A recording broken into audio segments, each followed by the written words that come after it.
it leaves me open-mouthed in amazement that we in the developed world, with our functional economies and our high level of luxury and security, can say to the developing world, well, we've got it pretty good here and we're probably willing to cut back a little bit, but you guys down there in the developing countries, you should be pretty damn careful about your carbon output. We're not going to help you develop your economy so that you can benefit from the same industrial revolution that has enabled us to educate our children and to have plenty to eat and to be warm in the winter and cool in the summer. And then what's even more preposterous is it's the very people who are constantly clamoring about the oppressive nature of Western culture who are foisting this very story on these developed countries. Yeah, the irony is that even if the African nations were given, the carbon credits or whatever and allowed to develop to where they want to be and where anyone expects them to be, at most they would be emitting like 5 or 6% of global emissions. And this is for like 1 billion people in the population. We're not talking about a lot of extra emissions to allow them to develop. I mean, it just makes absolutely no sense. And it's evil. It's absolutely evil.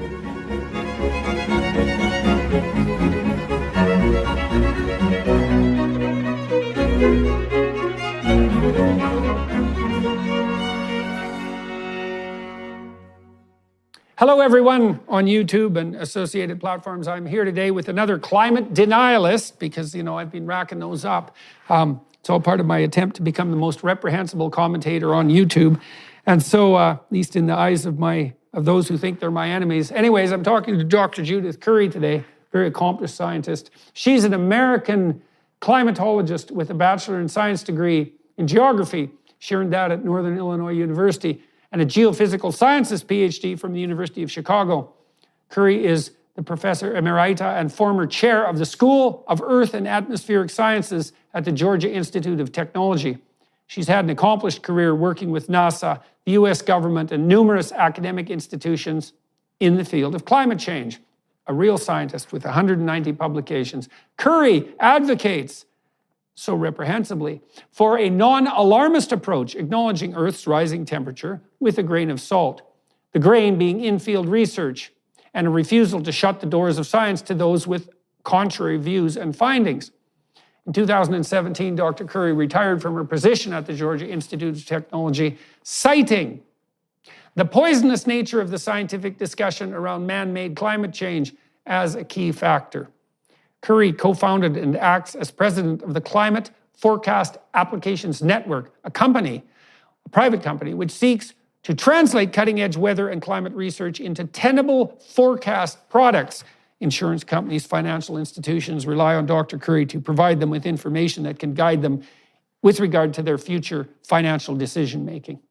She's a controversial figure on the climate front, being somewhat of a contrarian in regard to the hypothetical scientific consensus on the climate apocalypse front.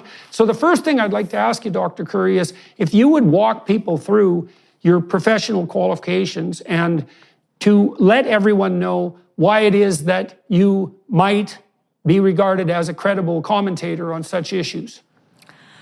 Okay, well, I received my PhD in 1982 in geophysical sciences from the University of Chicago. And I spent my entire career in academia with jobs at the University of Wisconsin-Madison, Purdue University, Penn State University, University of Colorado Boulder, and most recently at the Georgia Institute of Technology. And at Georgia Tech, I served as chair of the School of Earth and Atmospheric Sciences for 13 years. I've written several books and published about 190 journal articles. I'm a fellow of several major professional societies, have received some recognition for my research. I left my university position in 2017. I felt it was too constraining. I wanted to do a broader range of things, and I had started a company about 10 years before. It was a startup under Georgia Tech's Venture Lab program. And so then I started devoting full time to it after I left academia. I inadvertently stepped into the limelight on the global warming issue in 2005. If you recall, at the time of Hurricane Katrina, which devastated New Orleans, I and my co-authors had a paper that was published in the journal Science 2 weeks after Katrina hit. And we had found that the percentage of Category 4 and 5 hurricanes had doubled in recent decades, okay? And so this was met with rather explosive media attention, and this was, the first time, that I did TV interviews or anything like that, and it was a very antagonistic debate. People were coming at us from all sides. Of course, the enviro advocacy groups thought, I was the greatest thing since sliced bread, but there were a lot of people on the other side of the debate, thought I was absolutely evil.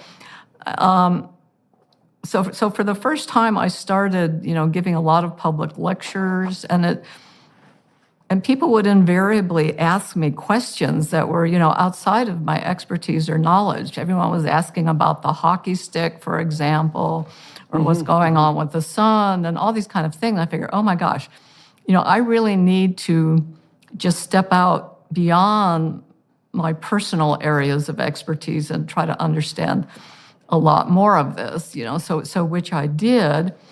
And eventually, the hurricane and global warming issues settled down a little bit. And then a few years later, ClimateGate struck. This was in November of 2009 with the unauthorized release of emails from the University of East Anglia. It was a very big scandal at the time. IPCC authors hiding the decline, Mike's nature trick, all this kind of stuff. And it was hugely important politically, and it's believed to have derailed the Waxman-Markey bill that was, making progress, towards being passed. And then this just pretty much derailed it. And I took the controversial, step of saying, we need to do better. We need to make all of our data publicly available. We need to make our methods transparent. We need to pay more attention to uncertainty and be more honest about the level of confidence we actually have in this stuff.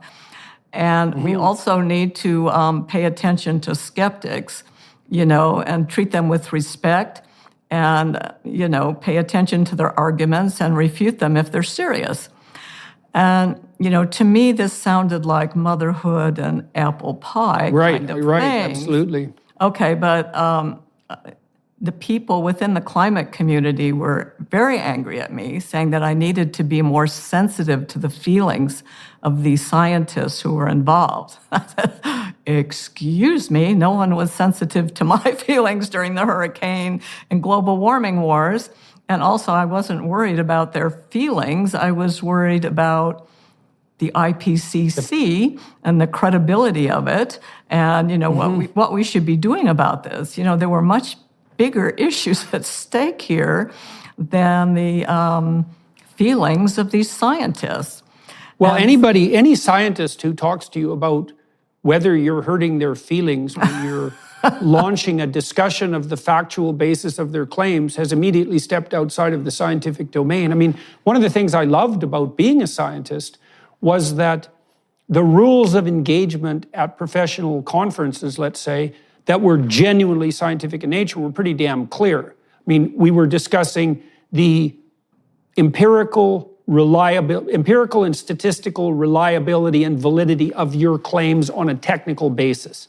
that was that. And if we weren't doing that, it wasn't science. And so the idea that what you should be attending to when you're criticizing someone's work, which doesn't mean denigrating it, it means trying to separate the wheat from the chaff, by the way. That has nothing to do with your regard for the emotional well-being of your, say, antagonist. I mean, you could be polite and that's helpful, but it's also not mandatory. Right. Well, there's a subtlety here because I was not so much criticizing the substance of the science, but the behavior of the scientists that I felt violated the norms of science in terms of, everybody, universalism, everybody should, have a chance or a shot, at the data. We should listen to skeptics, and we should try to keep politics out of our science to the extent that we can. I mean, these are the kind of behaviors, these emails revealed people trying to get editors fired, playing fast and loose with the guidelines of the IPCC, evade Freedom of Information Act requests from people they thought would challenge their research. This kind of behavior that I strenuously objected to. And I thought that we should not defend and we should call out. So I was not challenging the substance of anybody's science.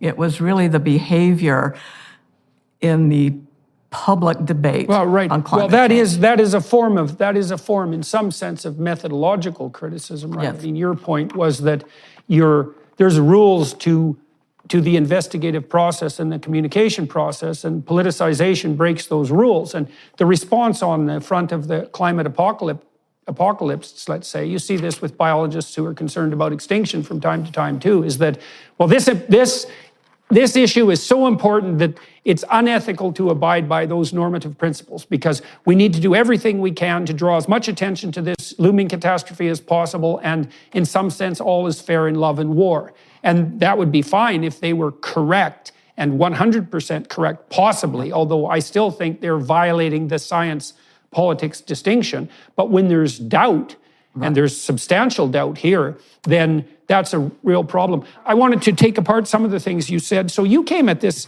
in a very interesting way in some sense, because the first time that you rose to something approximating public prominence, you were actually putting forth a set of propositions that you could argue supported a more dire view of climate outcome, right? Making the claim that these hurricanes, severe hurricanes, had increased in frequency. Do you believe now that, have they continued to increase in frequency, or was that a momentary spike? Do you know that literature still? Oh yes. It's okay. First off, there were lots of pot shots thrown at us. Okay, the couple of criticisms turned out to be valid. One is that the global data before 1985 is pretty dodgy. We went back to 1970, so so realistically, you have to throw out 15 years. And the other thing was looking at, just the natural variability, and could we really distinguish a warming signal from the natural variability? And at this point, we still can't with a lot of confidence. So yeah, well, a big part of the problem here is, what time frame over, this is a huge problem, and I don't even know how you solve it in some sense. If you're trying to define something like a trend towards cooling or warming or increased or decreased variability, the question that immediately arises, well, are you talking about 100 years or 1,000 or 10,000 or 1,000,000? Like, there's an infinite number of time frames to consider. And exactly, that is a key challenge. And one of my major themes, coming out of the ClimateGate thing, was a more serious look at uncertainty.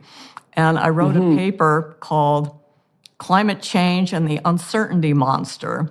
And I used that paper, a series of, to launch my blog, Climate Etc., judithcurry.com, in 2010. And again, this was people outside the clique of establishment climate scientists thought this was great, this is important, this is obvious.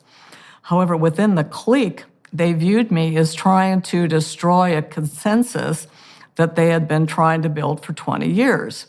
Well, this was a manufactured consensus, and it was on very flimsy ground, So, and there was okay, how would you characterize that so-called consensus, is that associated with this idea? I talked to Richard Franzen about this recently. Is that associated with the idea that like 97% of scientists agree that, well, it isn't clear what they agree, that's the issue, is that climate change is a severe and catastrophic problem, which is, that statement in itself is not true by any stretch of the imagination. Exactly. What's the consensus here? Okay, the issue is the IPCC, the Intergovernmental Panel on Climate Change. They did their first assessment report in like 1991, and following that, I mean, that was a good report. It was a good assessment at the time. And then the powers that be says we need to strive for consensus in our statements. And so this sort of narrowed the framing, and the people they were picking to be on the committee were people who were all going to agree. And so they were working to manufacture a consensus. You know, it was their view of how the policy process deals with uncertainty. So it was sort of a speaking consensus to power approach. And this was like formalized by the IPCC. And, you know, people challenging the consensus, and there's many dimensions to it, but the most fundamental one is that most of the warming that we've seen since 1950 is caused by humans. I mean, that's the most central consensus type statement. That there is warming, even though now the narrative has changed, that there is warming. There's a certain idea about its potential magnitude, and then hypothetically the consensus is that, what, about 50% of that is due to human activity? No. They used to make the statement more than half, but they really meant 100%. But there's certainly no scientific consensus that 100% of the global warming that's occurring at the moment is anthropogenic. That I don't believe it. Am I wrong about that? No. There is the science. Okay, there's no measure. I mean, when you have a complex, highly uncertain situation like this, the issue of consensus is scientifically meaningless. It's only meaningful, right. You know, for political purposes. This whole idea of speaking consensus to power, that was some pathway, you know, to policymaking. It hasn't really turned out to be. There's no consensus. The most it's also a preposterous claim scientifically, because the way science works is that a great scientist is the first person who challenges the consensus. That's kind of how you define a great scientist. And one of the things that's so wonderful about science is that it can reveal when the universal consensus is wrong. And it's powerful in its methods precisely because of that. And you know that as a practicing researcher, is that the probability that you're going to do a study and that the data is going to reveal the consensus of your lab's theory, the validity of the consensus of your lab's theory, is basically zero. Something unexpected is going to crop up when you actually test your idea against reality itself. So the idea that science is consensus-based is wrong. It's wrong. Well, okay. It's amazing that the idea got anywhere. Okay, look at the social factors in play. Okay, there was a big drive by the UN, you know, to deal with dangerous anthropogenic climate change. Again, this was a 1992 treaty before we even had any evidence of human-caused warming at all.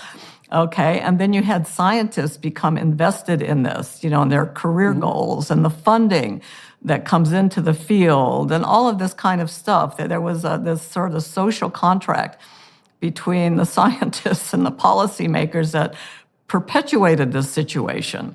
And, you know, and they were, the policymakers, we need, more, we need more and more confident statements from the IPCC, even though the dimensions of the problem were growing and growing and growing every year and clearly becoming more complex and obvious that there were a lot of things that we didn't understand.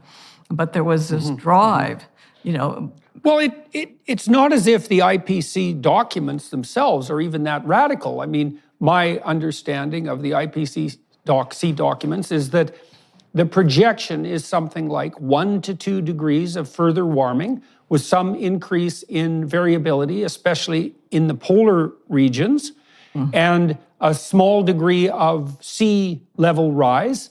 No indication in the IPCC reports that this will produce runaway, out of control feedback loops that will have a devastating consequence. No real vision of apocalypse. And so that's not quite correct. Until recently, people were looking at projections of 4 to 5 degrees centigrade more warming over the course of the 21st century. Okay, the issue was wildly ridiculous emissions projections, which are now believed to be implausible. The more recent IPCC assessment report with more plausible emissions scenarios is looking at more 2 to 3 degrees centigrade of warming. And we've already had 1 degree, so it's an additional 1 to 2 degrees centigrade of warming that people expect based on the climate models. So they were pretty alarming up until recently because everyone was focused on this extreme emissions scenario, which is now widely accepted as implausible, if not impossible.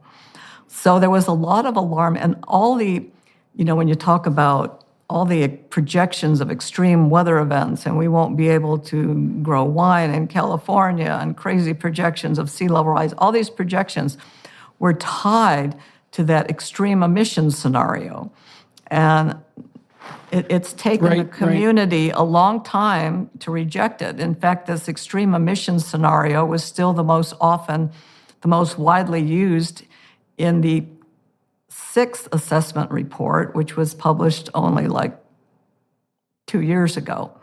So, I mean, this is still pervasive, these excessively alarming projections of what could happen in the 21st century, mostly driven by implausible to impossible emission scenario, but also driven by climate models that are running too hot.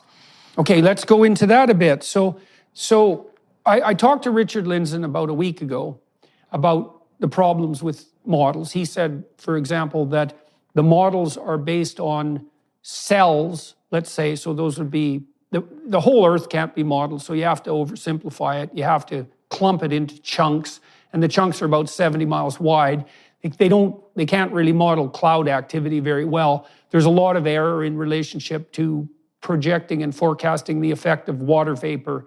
The models have to build a lot of assumptions in, and that doesn't mean that we shouldn't build models, but it does mean that they have very large potential for error, and that error is magnified as you project out into the future. And so I've read, for example, you tell me if you think this is accurate, that our estimates of the cumulative effect of carbon dioxide on global warming or climate change are smaller than our estimates of the magnitude of our error in measuring the effect of water vapor. And that's a big problem because water vapor is a major contributor to warming in principle. And so if carbon dioxide effects are under the size of the error in that measurement, that's really, Well, I wouldn't put it that way. We have a pretty good idea of how much water vapor is in the atmosphere. The question is, how is that going to change with warming? The bigger issue is the clouds, what clouds are doing. Clouds have a huge, and they're not modeled very well, and the observational basis for understanding how they're trending, only goes back a few decades. So, that's a tough one. But the net result of these uncertainties in water vapor and cloud feedback is that we don't know how sensitive the climate is to increasing CO2, because the way the models treat it is that CO2 and clouds amplify the warming. And I think the cloud feedback might even be negative. Water vapor does overall amplify the warming, but in the tropics, where Richard Lindzen has done his research, he proposes that there is a negative feedback, and that's something that's hotly debated. But I think the clouds are the bigger issue. But apart from what's going on in the atmosphere, to me, it's really the oceans and the sun that are the biggest sources of uncertainty in terms of understanding what's going on and be able to project into the future. So there are... Okay, why the oceans? Oh my goodness. Okay, the oceans have these large circulation systems overturning. Okay, the El Nino, La Nina, people are familiar with that. That's a mode of natural internal variability. There's also decadal and multi-decadal oscillations cycles that change the patterns of clouds, the whole patterns of sea surface temperature, influence the snowfall on Greenland, the Arctic sea ice, rainfall, regional climates, etc. And the models don't treat these very good. Well, there's a whole spectrum of these ocean circulations all on out to 10,000 years. You have millennial scale overturning that influences the climate, and the models have far too little power, in that part of the spectrum. So we're just missing that. And so is that a consequence? Does that mean that the degree to which the ocean takes up carbon dioxide is permeated by error in measurement? Is it also an indication of our lack of understanding of how the temperature of the ocean itself is regulated by the motion of water from the depths up to the top? All of that? Oh, yeah. Is that where the error is? Well, no, vertical transport of heat and carbon in the ocean is part of the consequences of the uncertainty in these large-scale circulations. But more fundamentally, these large-scale, they change the weather patterns and change the clouds, among other things. So, this is trying to get all that modeled right, let alone making credible predictions into the future. We're not there. I mean, not even close to being there. Okay, and then once you get into the sun, it's even, crazier. I mean, the IPCC has pretty much dismissed the role of the sun, in the last 150 years. But the interesting thing is that in the Sixth Assessment Report, Chapter 6, they finally acknowledged the great uncertainty in the amount of solar forcing in the late 20th century. And this arises from, there was a gap in the satellites measuring the sun output that occur at the time of the Challenger shuttle disaster, if you recall that. And so one solar sensor was running out, and they were supposed to launch another one, but all the launches were put off for a number of years until they sorted out what was going on at NASA with the launches and everything. So there's this so-called gap, and depending on what was actually happening in that gap, you can tune the solar variability to high variability or low variability. So all the climate models are being run with low solar variability forcing, but for the first time, Chapter 2 in the observational chapter of the Sixth Assessment Report acknowledged this issue that there is huge amount of variability. And this doesn't even factor in the so-called solar indirect effects in terms of, it's not just the heat from the sun, there's a lot of issues related to ultraviolet and stratosphere and cosmic rays and magnetic fields and all these other things that really aren't being factored in. They're at the forefront of research, but they're certainly not factored into the climate models. So there are so many uncertainties out there that affect certainly the projections of what might happen in the 21st century, but also our interpretation of what's been going on with the climate for the last 100 years ago and exactly what's been causing what. The current administration's New Year's goals are to tax, spend, and turn a blind eye to inflation. If this is at odds with your goals, if you're tired of the government playing games with your savings and your retirement plans, then you need to get in touch with the experts at Birch Gold today. For over 5,000 years, gold has withstood inflation, geopolitical turmoil, and stock market crashes. With help from the experts at Birch Gold, you can own gold in a tax-sheltered retirement account. Birch Gold makes it easy to convert an IRA or 401k into an IRA in precious metals. Just text Jordan to 989898 to claim your free info kit on gold and then talk to one of their precious metals specialists. Birch Gold will hold your hand through the entire process. Text Jordan to 989898 and protect yourself with gold today. With an A+ rating with the Better Business Bureau, thousands of happy customers, and countless 5-star reviews, you can trust Birch Gold to help protect your savings. Text Jordan to 989898 today.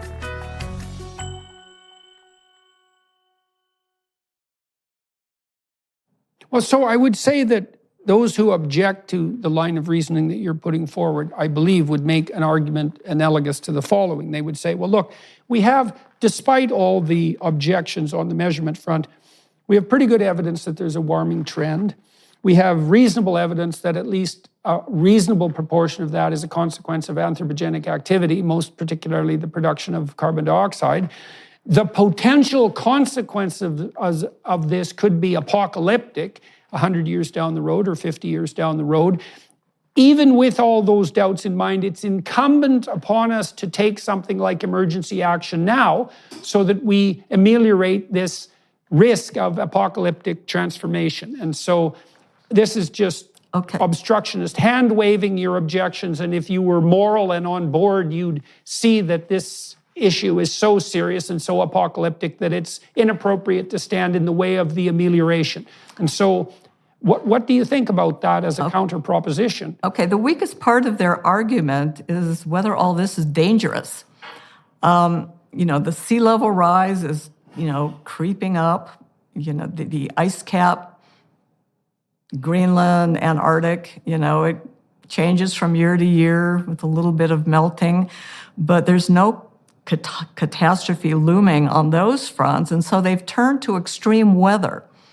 Global warming is calling, and I have to say the hurricane and global warming first put this idea into their head. If we can show that even 1 degree can cause something bad like more Category 5 hurricanes, then we have something.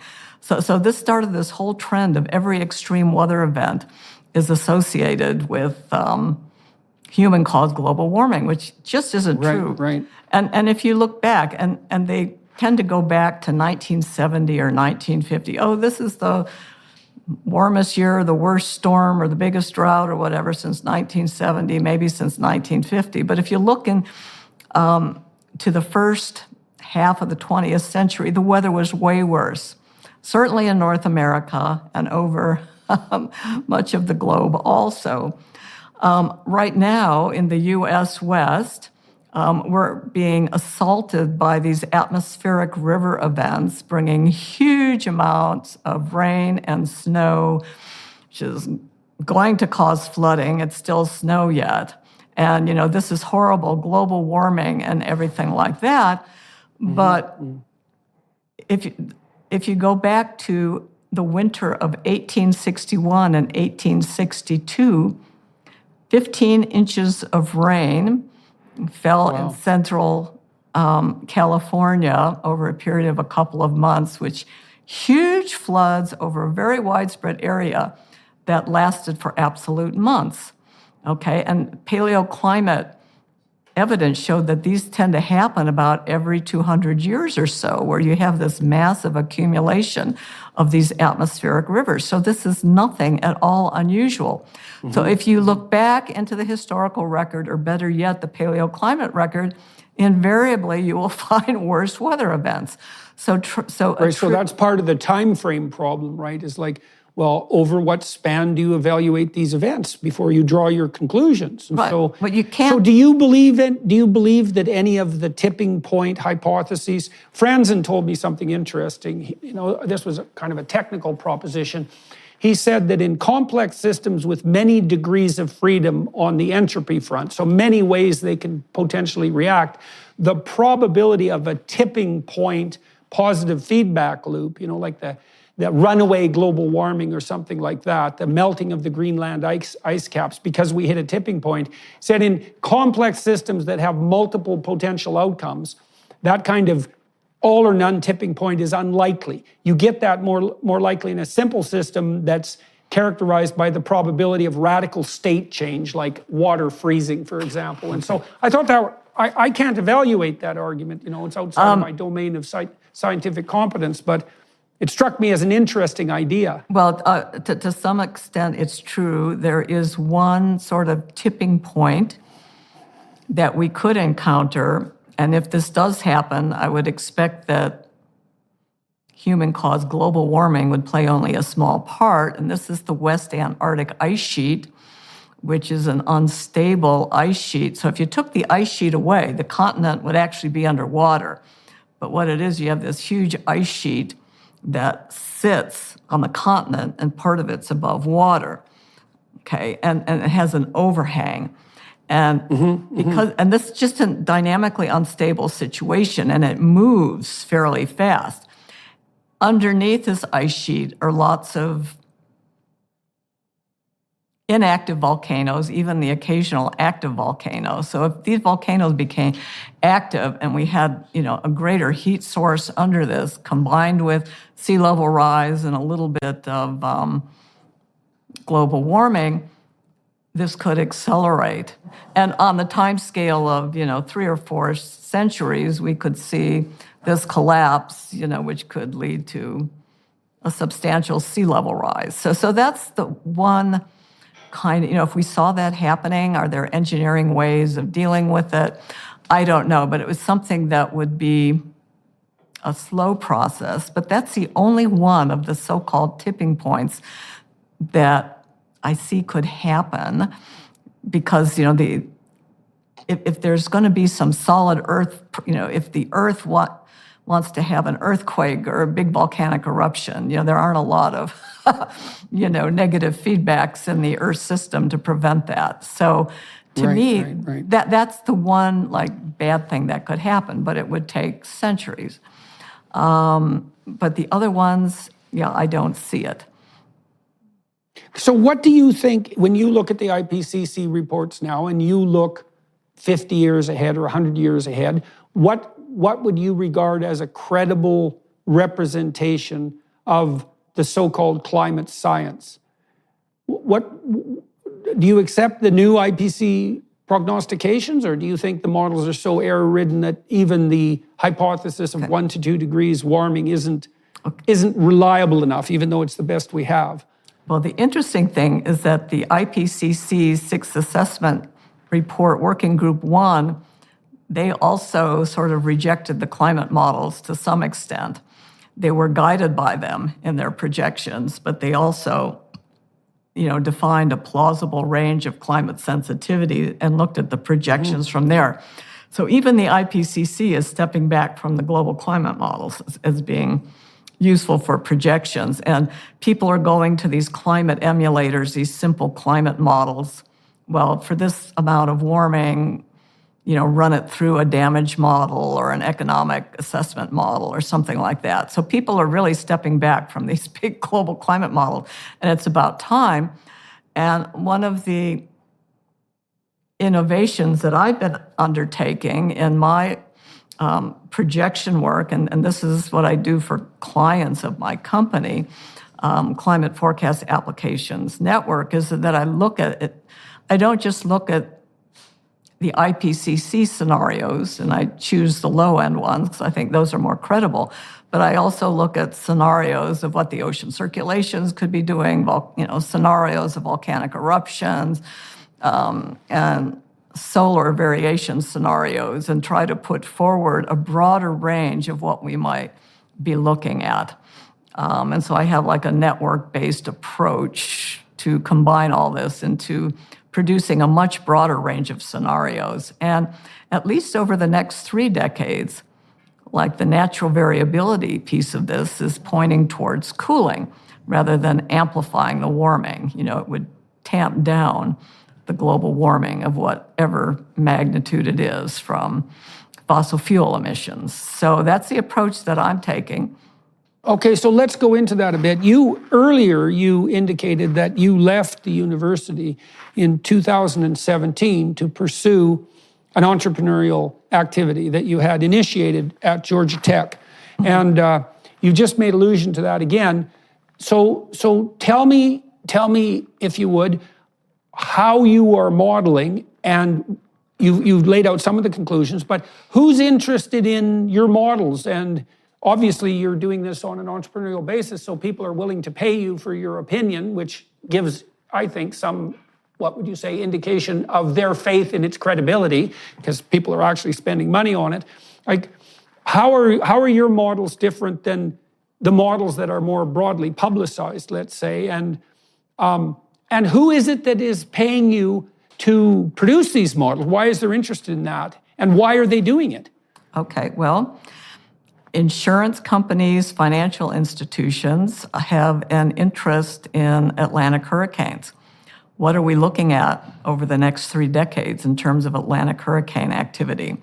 A big issue is a potential shift to the cold phase of the Atlantic multi-decadal oscillation. This is one of those multi-decadal oscillations that I talked about, which we would expect would start to tamp down the Atlantic hurricane activity. So this is a very big deal for them. Another client was wind farm owners who wanted to know, is the wind going to keep blowing for the next 30 years, and are my wind farms in the right location?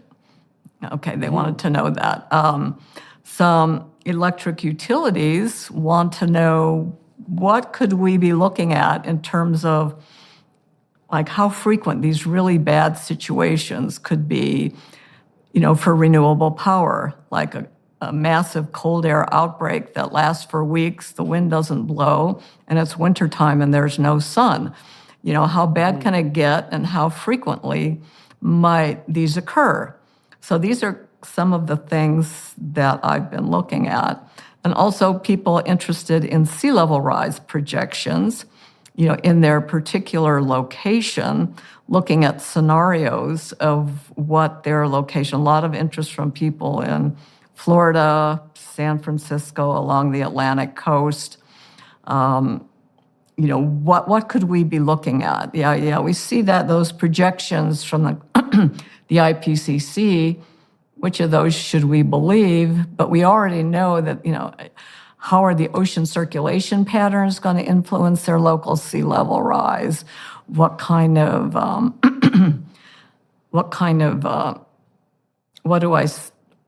trends do I see for the vertical land motion, both from local effects and large, more planetary scale up and down kind of effects? So those are some of the projects that I've been working on, looking at scenarios out, say, 30 to 50 years. If you own a small to medium-sized business that kept employees on payroll through COVID, you may have a big cash refund waiting for you. The Employee Retention Credit is a tax credit of up to $26,000 per employee. Right now, more businesses than ever qualify.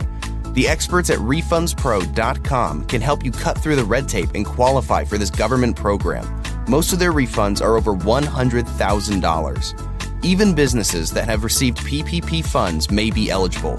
And there are absolutely no fees unless you receive a refund. There's no reason not to apply. If your business experienced shutdowns, limited capacity, supply chain challenges, or reduced revenue due to COVID, you likely qualify. RefundsPro.com has already helped hundreds of businesses. Don't lose the refund you're owed by missing the deadline. Get started today with a free 5-minute questionnaire at RefundsPro.com. That's refunds with an S, pro.com.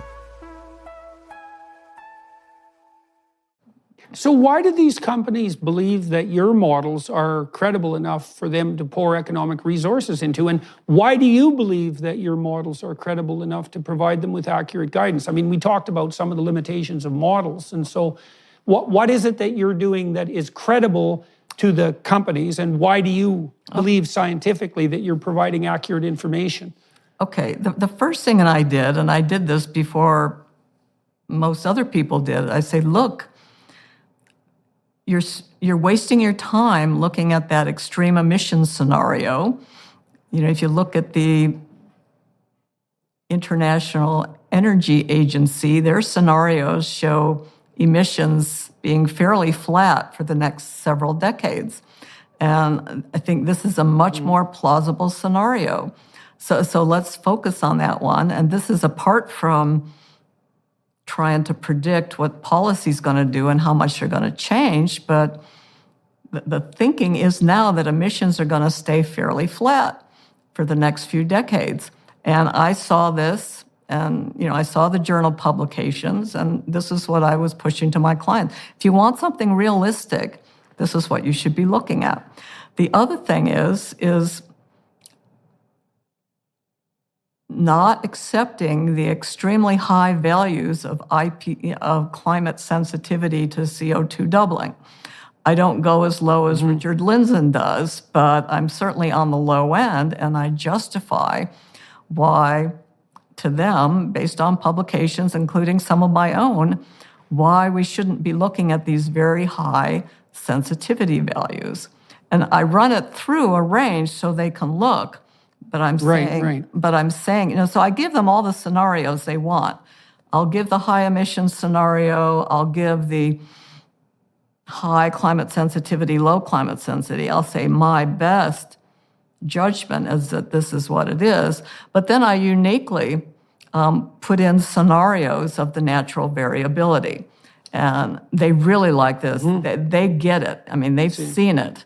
Okay, they've seen it and they understand it's out there. They've just never seen anybody try to project it before. And I have publications on this. They can parameterize their risk given your plethora of models. So they can say, well, here's the worst case scenario. Exactly. Here's the best case scenario. Here's the likely scenario. Here's the range.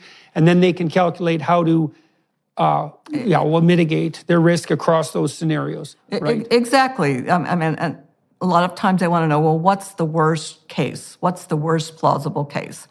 Okay, and so I give them that. And so they have this whole range. Okay, so for example, in the wind farm profitability study, I gave them 81 scenarios. Okay, different scenarios of how this could play out over the next 30 years. And these different, there was a cluster of scenarios, in a certain area. And I say, you might infer that these are the most plausible outcomes because there's multiple different pathways for reaching that. But here's your plausible worst case, here's your plausible best case. Okay, and this gives them some information, okay, for making their decision.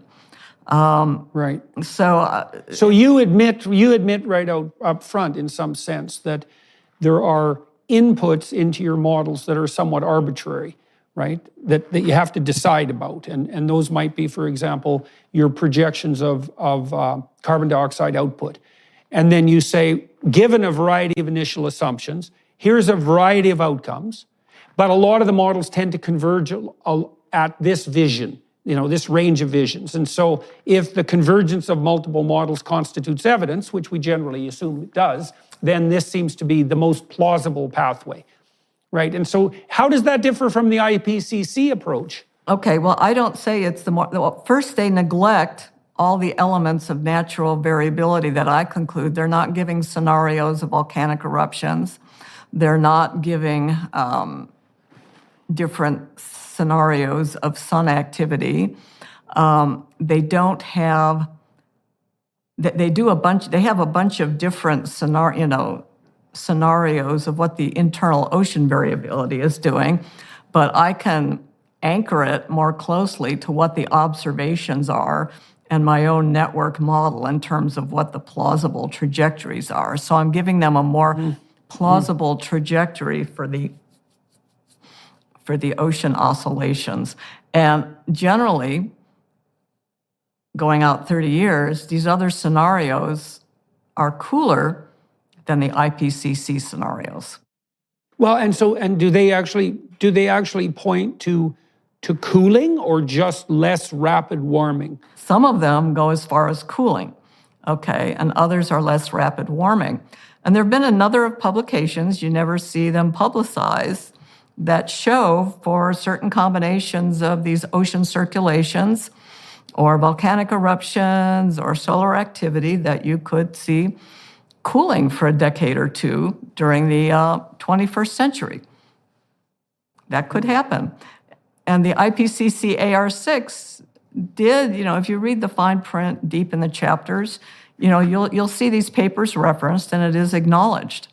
But it's not something that you hear, in the public debate is just this relentless warming that we're going to be seeing. Okay. So that's interesting because the warming advocates are doubtful enough about their own prognostications so that it's no longer appropriate to refer to global warming. You're supposed to refer to climate change, which I think is a terrible sleight of hand.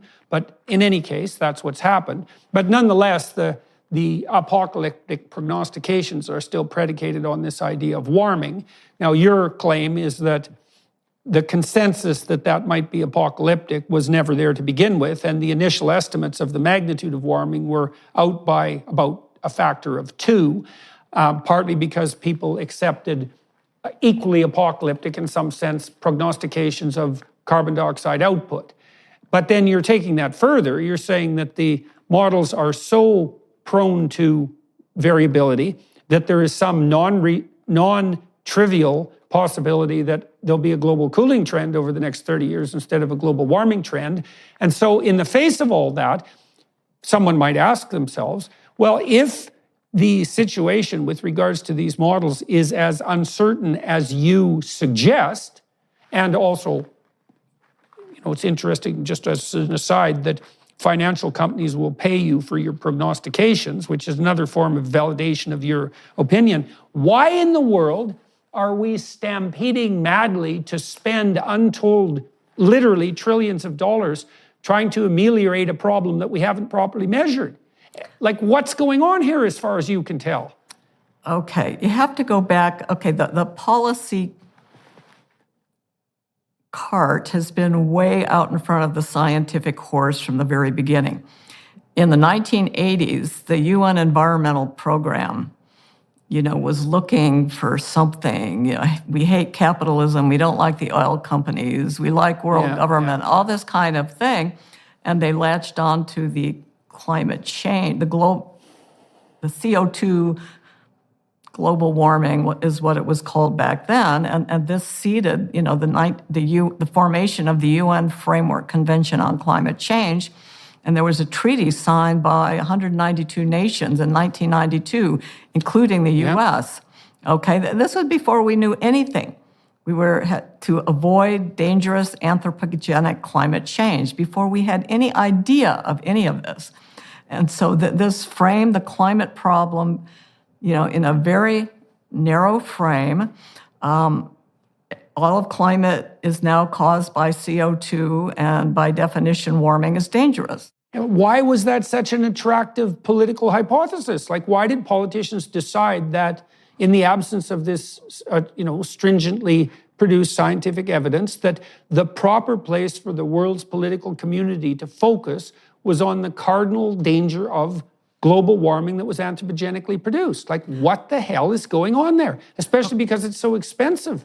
Okay, well, people didn't pay much attention to it for decades. I mean, the Kyoto Protocol, in 1997, a bunch of countries signed on to reduce their emissions, but even the ones who signed on didn't really reduce their emissions, and of course the U.S. never signed on. And reduced its emissions, weirdly enough. So that's pretty funny. I know, and it wasn't really until the Paris Agreement that they came up with, this more voluntary thing. And then they started phrasing it. And there was a spate of, bad weather, big El Nino and stuff like that they latched onto, this extreme, if we just got rid of all this, the weather would be nicer. We'd get rid of all these floods and droughts and hurricanes and whatever else and heat waves that was plaguing humanity. And so people bought that kind of simple argument. And then once there was a real shift in 2018, after the Paris Agreement, the rhetoric was, climate crisis, climate emergency from the world leaders, the UN, President Obama, Macron, Merkel, all of these leaders saying this. But in 2018, people started paying attention. And this is when Greta Thunberg came onto the scene, and she's a remarkable person. She's wrong about a lot of things, but a remarkable person nevertheless. But this, what she was doing spawned the Sunrise Movement, Extinction Rebellion, all this kind of stuff. And the journalists amplified this, the climate crisis, the climate emergency. 10 years ago, even 10 years ago, climate change was like really a fringe topic at journals. Now major media outlets have a climate desk, have a whole team of journalists, and there's huge money going into things like Carbon Brief, things that focus specifically on climate change. And so it's just exploded. And again, there's this social contract between the policymakers, the media, and the scientists. It's great for the science. There's nobody. 10 years ago, people with a PhD in climate science, would be trying to get a postdoc and whatever. And now the universities can't even hang on to them. There's so many jobs in the media and the private sector that, this is just a hot thing. Every university now has some sort of climate-y department, institute. It's just big business for everybody. And so there's this mutual reinforcement between the scientists, the policymakers, and the media. So that's where the positive feedback loops are. That's the tipping points. Exactly. Right, they're on the sociological side. Yeah, definitely. Yeah, well, it's quite something to behold. So now, what has been the consequences? I mean, you've been pilloried, I don't believe I'm overstating this, you've been pilloried or satirized as a sort of fringe figure on the climate denial front. I think that's fair to say. And it's pretty easy to smear someone with tactics like that, and it's psychologically very effective. I mean, what has it? You said you rose to public prominence partly.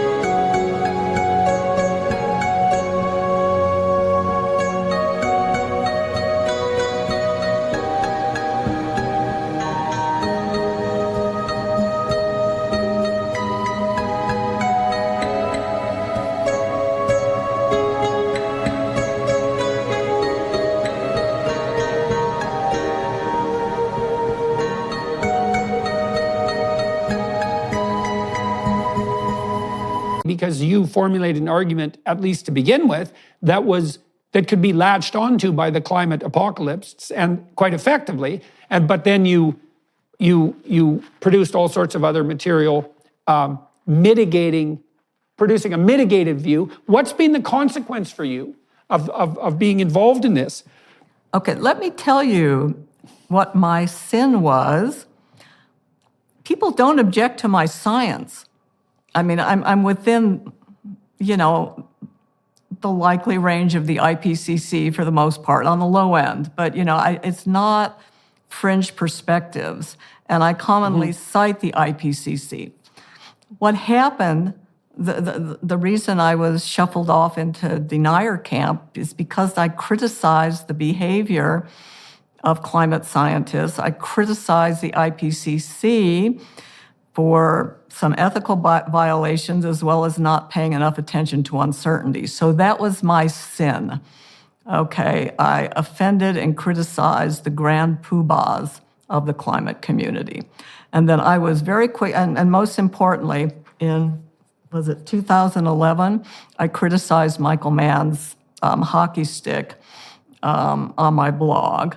And then he started calling me a denier, and that was really the beginning of the end. So my sin... Yeah, so let's talk about that terminology for a second, just so everybody knows. So this is quite the rhetorical move on the part of the climate purveyors of apocalyptic doom. And so we already established in our society, broadly speaking in the West, that to object to the idea that the Holocaust was a historical reality puts you outside the pale of normative and reasonable political discussion.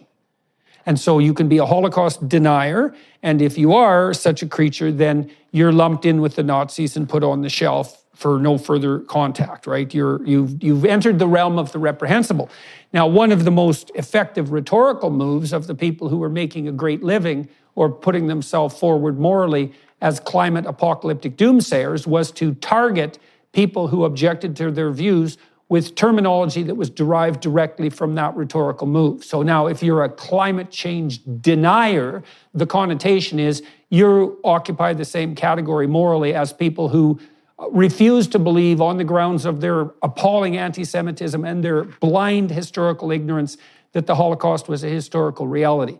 And so in some sense, there's no real difference between labeling someone a climate change denier and labeling them a Nazi enabler. And the rhetorical move was designed precisely to produce that outcome. And so I'm not a big fan of that kind of rhetorical move. And let's talk about Michael Mann for a second too now, because a lot of people listening and watching, they're not going to know what that hockey stick graph was, and they don't know what cardinal role the scandal around that graph has produced in the discussion. So do you want to walk through the hockey stick graph a little bit? Okay, if you go back to 2001, this was the release of the third assessment report from the IPCC. And Sir John Houghton, who was the head of the IPCC, was giving the press release. And the backdrop behind him was this image, a curve that looked like a hockey stick, which was meant to portray that, you know, the climate was very stable for the last 1,000 years, and all of a sudden you've got this big uptick, you know, that is caused by humans. Okay, and this was based on the work of Michael Mann, who was a recent PhD. This was his postdoc work. Before the ink was dry on his PhD, he was appointed a lead author of the IPCC, which was a fairly unusual move to appoint someone. No, that's an insane move. Let me let everybody watching and listening know, like, your PhD is putting your foot in or your toe in the water of scientific endeavor. So, I mean, Judith has 190 publications, and just so those of you who are listening know, generally speaking, a PhD thesis requires approximately as much work as 3 scientific publications if it's a high-quality PhD. And so when you get your PhD, you've entered the domain of genuine scientific contribution. The PhD is actually a marker of that. And if you do a postdoc, that means that you have the opportunity to do a little bit more research work to establish your credibility now as a more independent researcher who isn't dependent on the ideas of your supervisor. So you're a neophyte, you're a beginner when you do a PhD and a postdoc, and maybe you have to do 1 or maybe 2, and then maybe you can get hired as a junior professor, but you're by no means at the peak of your career, and it's very, very rare for initiatory research that might be done at the PhD level to be regarded as canonical, unless you're a Nobel Prize winning genius, by the scientific community. And so the fact that Mann's work got so much attention, even though it was done at this initial level of scientific investigation, I mean, that doesn't speak to its validity, but my point is it's an aberration in the process.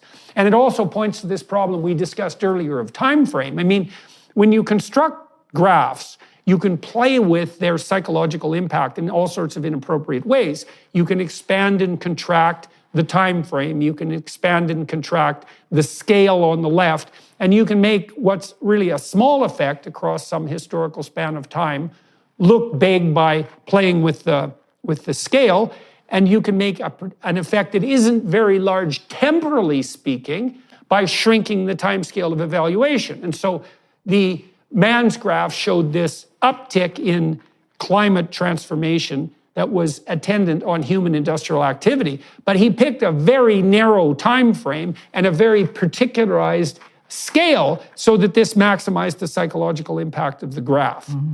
And so, but that does bring us to this problem of time scale. It's like, well, and variability. How much has things changed over 10,000 years? Like, what's the right time scale here? And that's a very difficult problem.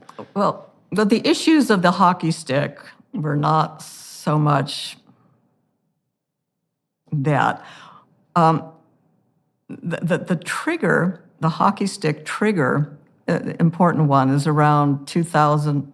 Right after that, this was viewed by a mining engineer, Steve McIntyre. He said, hockey stick, I've seen these things. This is usually a con game trying to get somebody to buy mining stocks. He says, then he got intrigued. He wanted to look at the data. So he asked for the data. They gave him some of it. And he and Ross McKittrick, Canadian economics professor, took a look at this, and they found all sorts of errors, mishandling of data, inappropriate statistical methods, on it goes. And Mann went after these guys big time, rather than, constructively trying to deal with these criticisms. He went after these guys, and this turned into a pretty big flame war. And then McIntyre and McKittrick published 2 additional papers in 2005, and the controversy, was just explosive. There were congressional hearings on this, and on it went. So it was this huge controversy, and these ClimateGate emails that were released in 2009 revealed all sorts of skullduggery, trying to keep data away from McIntyre and McKittrick, trying to put pressure on journal editors not to publish their papers, and on it goes. And so this was revealed in ClimateGate. Right. So those were more egregious sins than just picking a convenient time frame and a convenient scale. Oh, yeah. No, but there is a graphical issue, and this was the theme of my blog post, Hiding the Decline. So the paleoclimate record just, showed these little oscillations, and to get that sort of hockey stick piece, they spliced on the observational record on top of that, okay? And it wasn't clear in the IPCC report that was done. It was sort of in some sort of a footnote or an obscure reference, but it never occurred to me as someone in the field that this is what had been done. So no, I don't understand that. Go into that in more detail. I don't understand exactly what was done there. Okay, you see the handle. Okay, if you look at the actual tree ring rate data that went into their analysis, it was just like the flat handle. In order to get the blade, the uptick of the blade, they spliced on the historical temperature record, completely different data set. Oh, I see. Because the tree rings weren't showing this uptick. This is the so-called hide the decline. And so, to me, this is something, without doing that is a bad idea, but doing that without explaining it is marginal. And this is known in some circles, subsequently would be given a label as image fraud. And so this is what I wrote my blog post about, and I wasn't particularly attacking Mann because he wasn't the only person involved in this little deception. But, this got a lot of attention, and apparently Michael Mann was unhappy. And pretty soon after that, he was calling me denier on Twitter, and then I started appearing on all these misinformer lists. And by 2012, I was firmly established as a denier. And the Society of Environmental Journalists put together a list, a description of all the climate blogs. And my blog was under the list of denier blogs. And the description says, unlike most other denier blogs, Curry is a real scientist. She looks at both sides of the issues, digs deep into the issues, discusses the uncertainties and all this other stuff. And I said, well, that's a beautiful description of my blog, but why did they accept prima facie that my blog is a denier blog? I mean, it just shows how pervasive and how stupid this whole thing was. So I got tossed into the denier camp. I don't align myself with either side. I've preciously fought for my independence, which included resigning my academic position. So, I think for myself, I think deep, I look at the evidence, make judgments, And it's mostly about trying to better characterize uncertainties in what we don't know. This is a key part of rational policy making, is to understand the uncertainties in what we don't know. We'll be back in one moment. First, we wanted to give you a sneak peek at Jordan's new series, Exodus.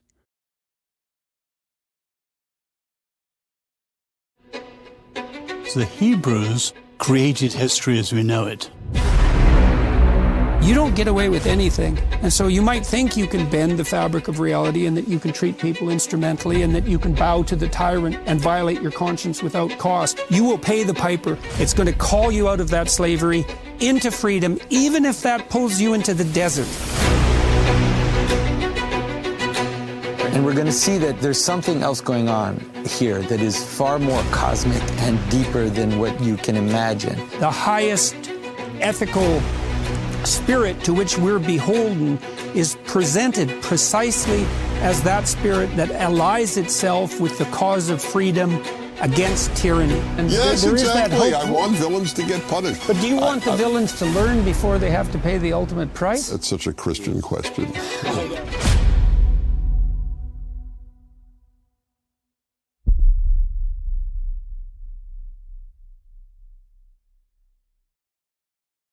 Well, we've got a threefold problem here by the sounds of things in some real sense. I mean, the first problem is kind of a positive feedback loop that you alluded to, is that a lot of attention was paid to this potential issue. A lot of money was put into funding investigation into it. That incentivized the growth of a huge scientific enterprise. That incentivized people who were primarily motivated by the money, including the grants. And I mean, it's hard not to be motivated by that if you want to be a practicing scientist. And so there was a lot of financial and practical pressure to produce an environmentally apocalyptic story. And then you could imagine that's amplified by the fact that reporting that there's no problem on the climate front is not something that's going to produce an attention-grabbing headline, especially in the era of declining attention being paid to legacy media outlets. And so we know perfectly well that human beings are much more sensitive to negative information, comparatively speaking, than to positive information, and that you can attract attention with a story of gloom and threat much more effectively than one that states there's no story here at all or something positive. So that's a big problem. And then the third problem, I would say, is that it's easy for venal and narcissistic politicians, and that's not all of them, to latch on to a convenient money-generating apocalyptic nightmare, to put themselves forward as white knights on the moral front, and to pull the wool over the eyes, and maybe even their own eyes, in relationship to whether or not they're making any practical progress in the actual world. And so there's a situation where we have a set of positive feedback loops, right, operating in sociological space that are producing a kind of Chicken Little outcome. And so we're running around claiming that the sky is falling and tilting our economic systems in a dangerous direction and spending untold hundreds of billions of dollars addressing a problem that is ill-defined and likely nowhere near of the magnitude that we think it is. And so, and then I want to follow that with I tried to make a strong case for why you might be regarded with a certain degree of apprehension from the perspective of the climate apocalypse. But I'm also curious about this. The piece of data that has really emerged as most striking to me on the environmental front over the last 20 years is the recent observations, or they've been going on for about 5 years or 10 years perhaps, that one of the consequences of extra carbon dioxide output is that the planet has greened 15% since the dawn of the millennia, and that most of that greening has taken place in what would have otherwise been semi-arid and rather denuded areas. And so I don't see a statistic on the anti-carbon front that's as powerful negatively as the statistic that the planet is 15% greener and that our crops are also, in a consequence, quite a lot more productive on the pro-carbon dioxide front. So You made the claim earlier that maybe we're in for a period of cooling. That's within the error predictions of the models. But I would like to say, well, why shouldn't I look at the fact that the planet has got 15% greener in 15 years? That's an area bigger than the United States, and say, well, why are we so sure that carbon dioxide output is a bad thing at all? I mean, some of the people who initially hypothesized about the greenhouse effect were quite effusive in their predictions that this would produce a greener, more lush, and more productive world, a more habitable world. So is it unreasonable to put that forward as a proposition? Again, the apocalyptites are pushing extreme weather events as being caused by warming. The hurricanes, the Pakistan flooding, the heat waves, unusual this, that, and the other. This is what they're pushing as being caused by warming. It's conceivable that there is some element of contribution from fossil-fueled warming to this, but it's because of the large amount of natural weather and climate variability, it's impossible to discern. I mean, if we were to immediately stop emitting fossil fuels, we probably wouldn't notice any change in the weather, throughout the rest of the 21st century. So this is the key error in logic that people have been made. Well, I mean, it's not an error in logic. It's a very effective selling point for the alarmists, but people have bought it. And people have weather amnesia. I mean, if you just look back to the 50s, to the 1950s, to the 1930s or whatever, the weather was much worse, certainly in North America. So it's just something that doesn't make sense. Does that mean we should just keep amping up?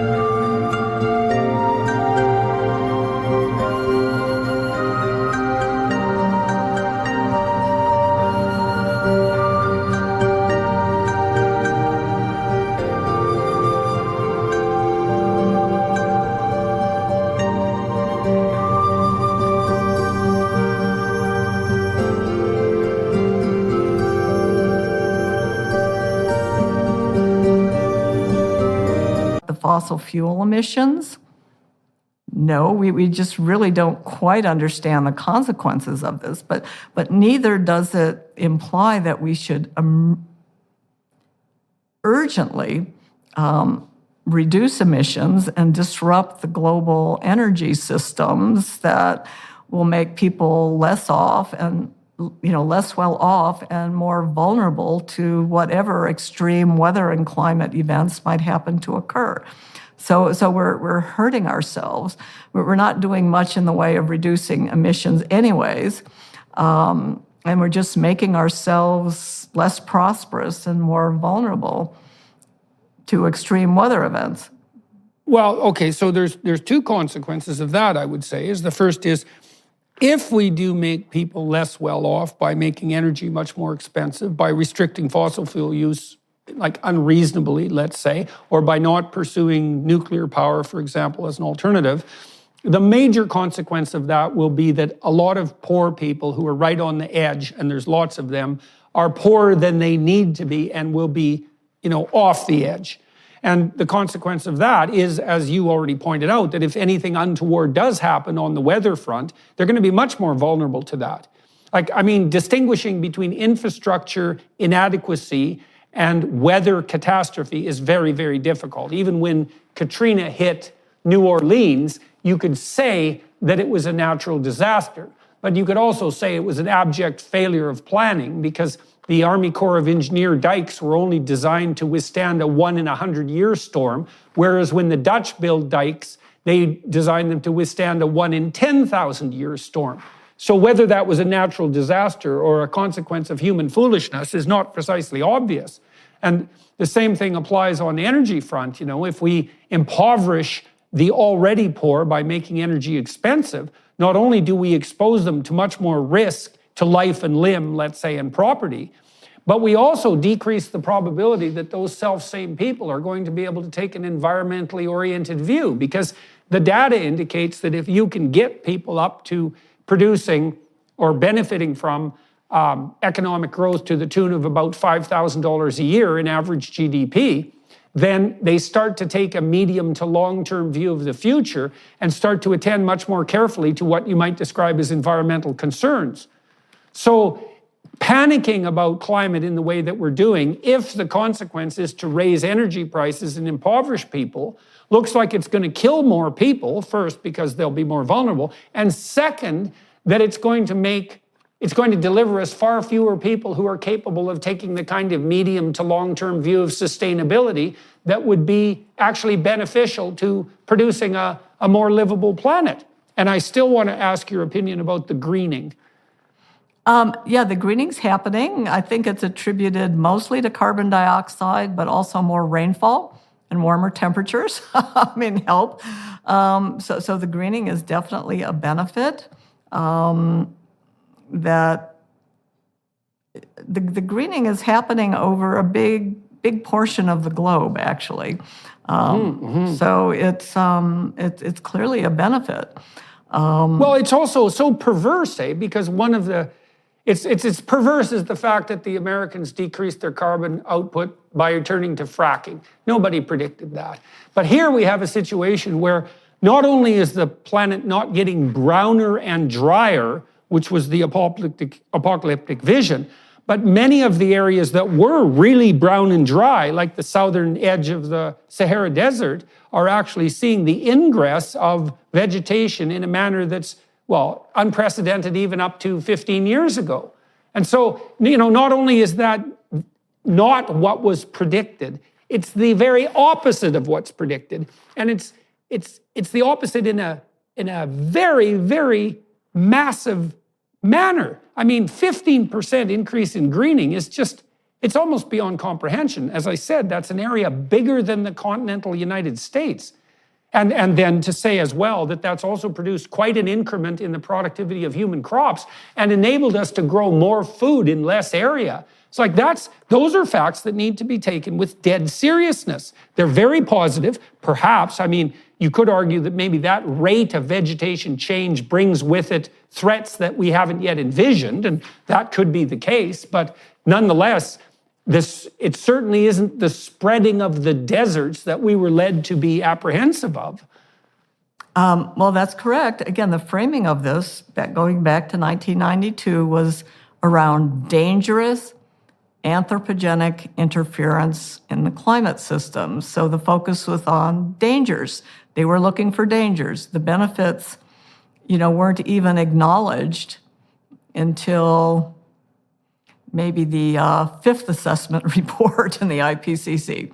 Everything, they were just looking for dangers, that there was no counterweight of the benefits. So, Right. And no cost-benefit analysis. I've talked to Bjorn Lomborg a lot. Yeah. And the reason for that was that I looked through all the data that you're describing for a long period of time. One of the things that struck me as well about the multiplicity of goals that the UN was hypothetically pursuing was that no one was assessing these risks and benefits in any systematic manner, ranking them. And then I came across Lomborg's work, and he tried to do a cost-benefit analysis looking at our capacity to adapt and ranking the problems that face us in terms of their severity and also what we could do about those problems in some effective manner. And Lomborg, like you, accepts the IPCC prognostications of a mild warming trend over the next 100 years, but he's done calculations showing that the net consequence of that, even if it is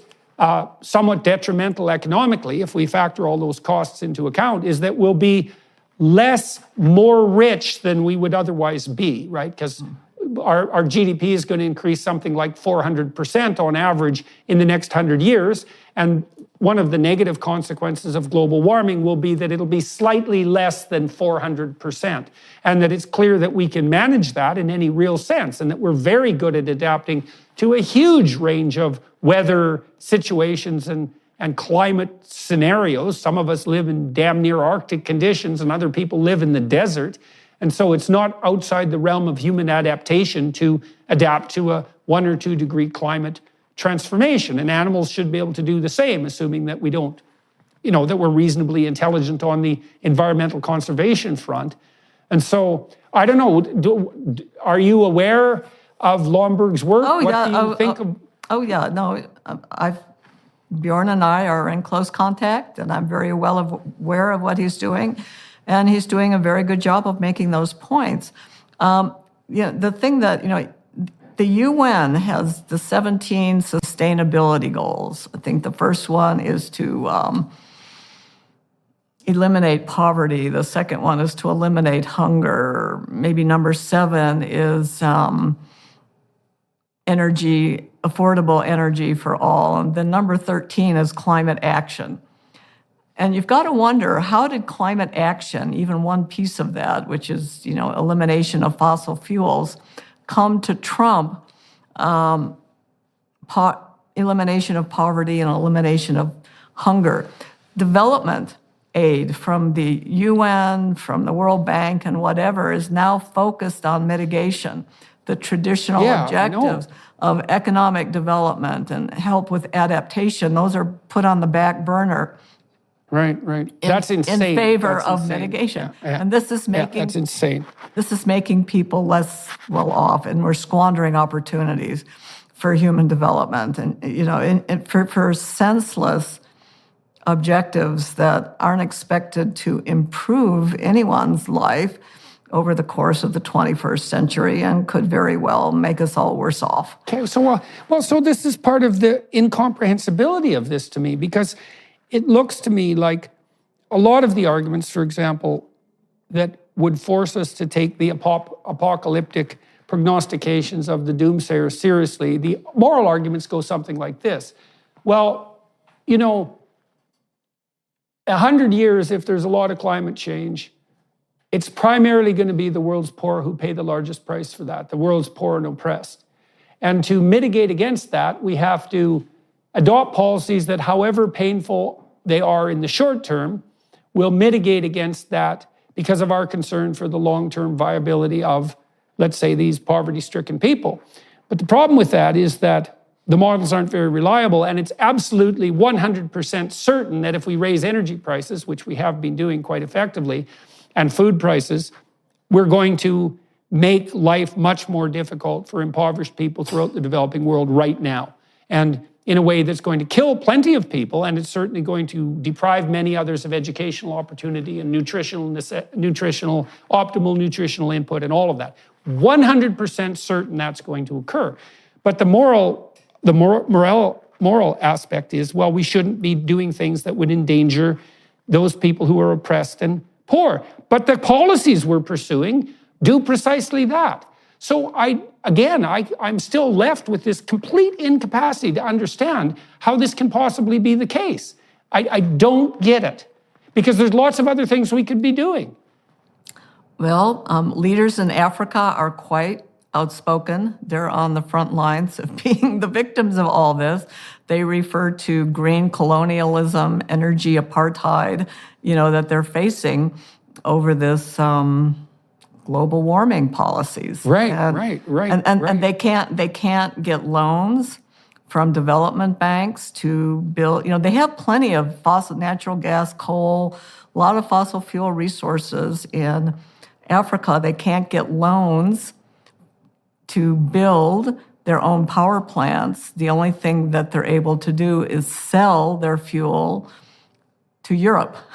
So Europe is exploiting them doubly by taking their fuel, but not allowing, it's politically incorrect for these banks to fund the development of power plants. So the Africans can develop their own economy. It's just evil, and I think green colonialism and energy apartheid are perfect descriptors for what's going on. Well, it leaves me open-mouthed in amazement that we in the developed world, with our functional economies and our high level of luxury and security, can say to the developing world, well, we've got it pretty good here and we're probably willing to cut back a little bit, but you guys down there in the developing countries, you should be pretty damn careful about your carbon output because, we've only got one planet. And so it isn't really obvious that any of you should have the same kind of benefits that we have. The planet can't sustain that level of luxury and security. And so we're just not going to let you have any money. We're not going to help you develop your economy so that you can benefit from the same industrial revolution that has enabled us to educate our children and to have plenty to eat and to be warm in the winter and cool in the summer. And then what's even more preposterous is it's the very people who are constantly clamoring about the oppressive nature of Western culture who are foisting this very story on these developed countries. Yeah, the irony is that even if the African nations were given, the carbon credits or whatever and allowed to develop to where they want to be and where anyone expects them to be, at most they would be emitting like 5 or 6% of global emissions. And this is for like 1 billion people in the population. So we're not talking about a lot of extra emissions to allow them to develop. I mean, it just makes absolutely no sense. And it's evil. It's absolutely evil. Yeah. That's how it looks to me too. Well, I'm glad to hear that you regard Lomborg as a credible commentator on such things. Well, I've looked across a wide variety of political and scientific thinkers over a 20-year period, trying to identify people that I believe to be credible on the interface between economic development and energy and environmental management. And I like Schellenberger. I think Alec Epstein has some interesting things to say. I like Marian Tupy. There's the English, what's his name?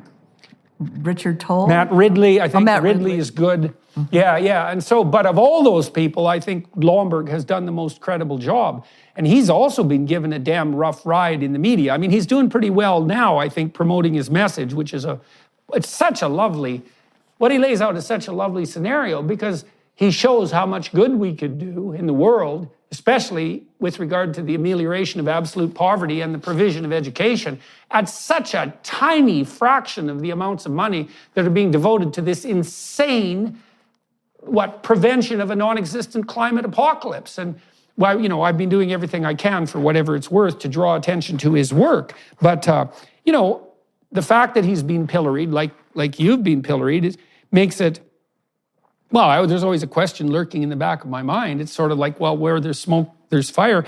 If people are constantly being attacked for their views on moral grounds, maybe there's something to that. But I haven't been able to find that in my analysis of your work or Franzen's. I certainly have seen none of that whatsoever in relationship to Lomborg.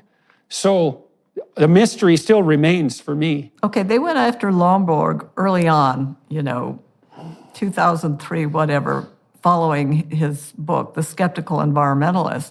And the issue was that he didn't regard, the reduction of fossil fuel emissions as the be-all and end-all.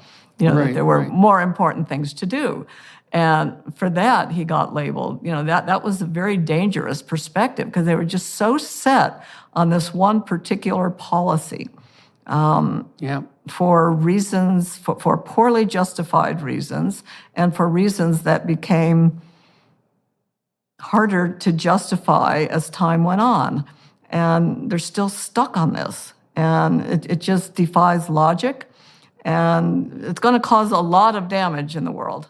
It defies logic unless your primary goal is easy moral virtue. So imagine, the problem with Lomborg's work, fundamentally, and this is the problem with marketing it too, is that he offers a multivariate and multi-dimensional analysis of the problems besetting the world. He says, we don't just have one problem, climate apocalypse, we have 100 problems, and then we have the problem of how to rank order these problems, And then we have the problem of generating actual solutions and assessing them. And that's actually requires a lot of cognitive effort, to walk through those. But if you're a climate apocalypse, you can reduce the entire panoply of human problems to one problem, and then you can put yourself forward as a moral person by just saying, well, I'm definitely concerned about the fate of the planet, and that's all anybody reasonable should be concerned about, and because I'm concerned in that manner, I'm a fully credible and reputationally remarkable person. And that's part of the psychological proclivity that is behind this. Okay, and so everything bad that happens, someone finds a path to blame it on climate change. Okay, and the media amplifies it. And this gives politicians an easy out. So rather than dealing with their real problems, poor land use, poor regulations, poor whatever, inadequate infrastructure, whatever might be the cause of their actual problems, they simply blame it on global warming. And so it gives them an easy out. Yeah, I read an article yesterday that climate change was increasing the risk that women were being abused in their homes. And that was just a classic example, And I mean, you could make the case that whatever produces economic instability is going to raise the rates of abuse. But to link it directly to climate change is a really egregious example of exactly the kind of thing that you're describing. All right, well, look, we're out of time on this segment. I'm going to talk to Dr. Curry for an additional half an hour on the Daily Wire Plus platform. For those of you who are watching and listening, you might be interested in that. I'm going to talk about the development of her interest in her scientific endeavors and in her entrepreneurial endeavors as well. Hello, everyone. I would encourage you to continue listening to my conversation with my guest on dailywireplus.com.